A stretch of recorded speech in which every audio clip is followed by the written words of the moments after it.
The way she tells it, she was, I think it was, I'm not sure, but I think it was a night shift or a patrol, as she put it, on the control shift. And she just sat at her bench and she found, I think she said it was like a little makeshift cake, which was, I think, a piece of bread which had been cut into something, and the heart, which was next to her place, on the bench, as it were. And she said, a little overwhelmed, and she cried, and she remembered her family, and it was sort of, everything was I think such a.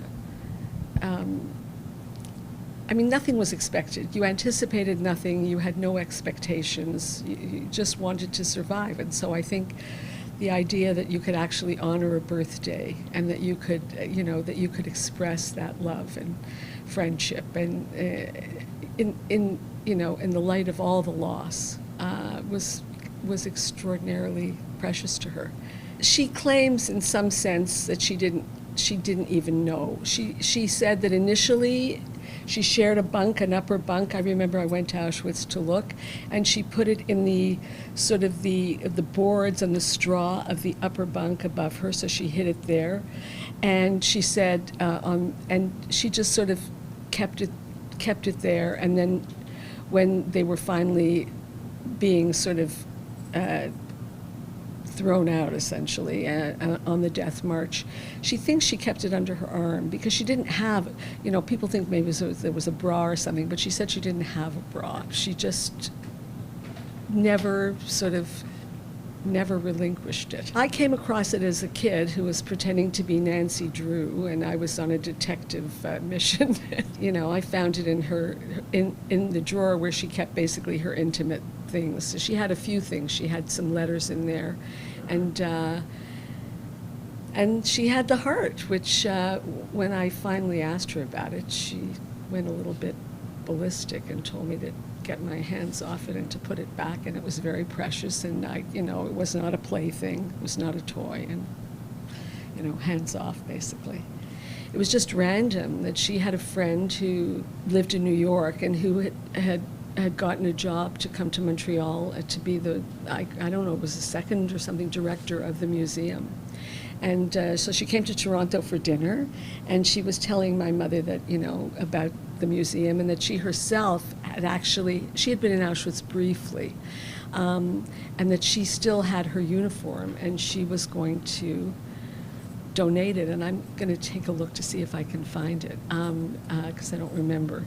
But I remember Krisha telling her that. Her name was Krisha Starker. And, my mom said, well, look at this. So she went and showed Krisha this, and Krisha just said, this cannot be in your drawer. You have to, I remember the quote because it was, "This does not belong to you, Fania, it belongs to the world." And I remember when they told me, because I was living in England at the time, I remember thinking, no, it doesn't.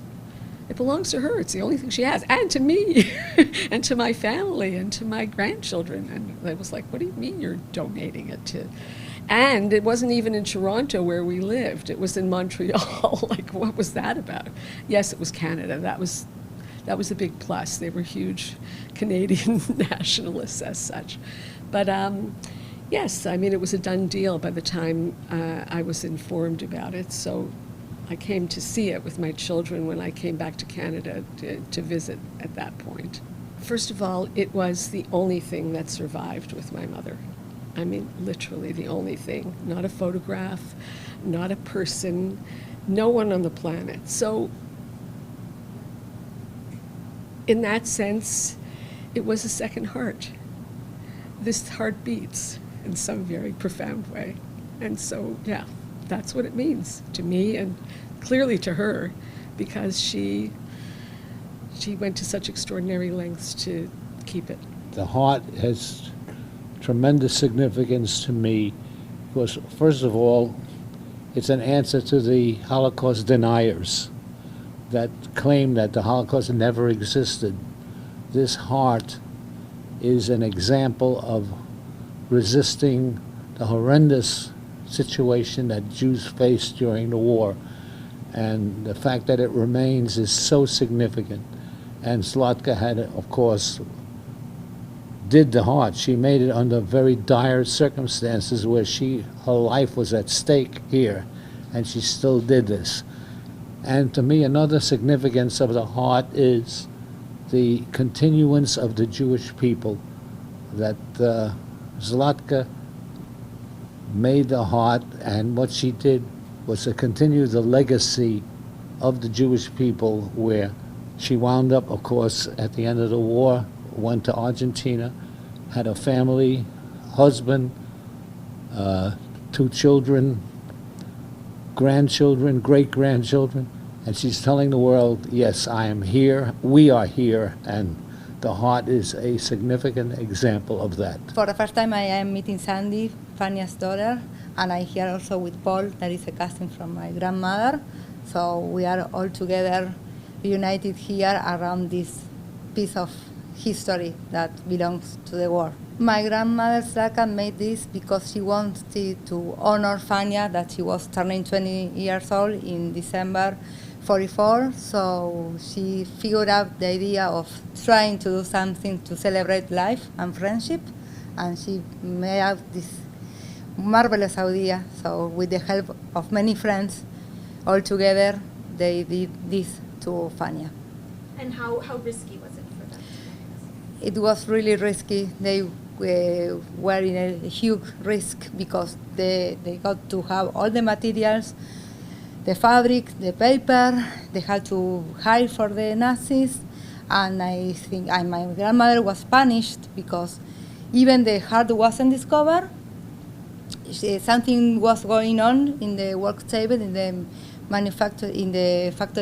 munition factories.